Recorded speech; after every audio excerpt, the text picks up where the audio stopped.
माता की जय। वंदे मातरम, वंदे मातरम, वंदे मातरम। जय हिंद, जय हिंद। जय जवान, जय किसान। जय जवान, जय किसान। जय जवान, जय किसान की जय। सांगाल शेठ, एकंदरीत आपण 75वा दिन आपण साजरा केला आणि आजचाच प्रजासत्ताक दिन जो आहे मोठ्या उत्साहात साजरा करण्यात येतोय, याबद्दल काय सांगाल? सर्वप्रथम आपल्या चॅनलच्या माध्यमातून सर्व भारतीय नागरिकांना या 75व्या प्रजासत्ताक दिनानिमित्तानं मी मनापासून हार्दिक शुभेच्छा व्यक्त करतो।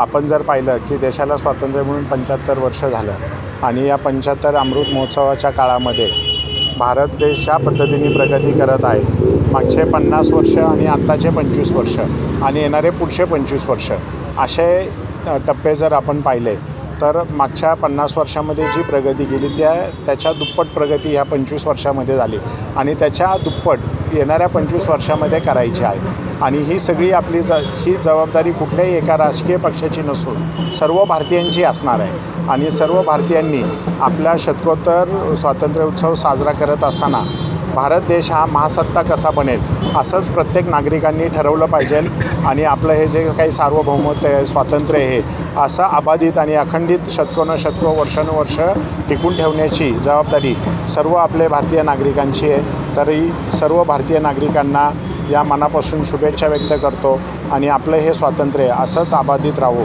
ही सगळ्यांकडनं शुभेच्छा व्यक्त करतो आणि थांबतो। जय हिंद, जय महाराष्ट्र।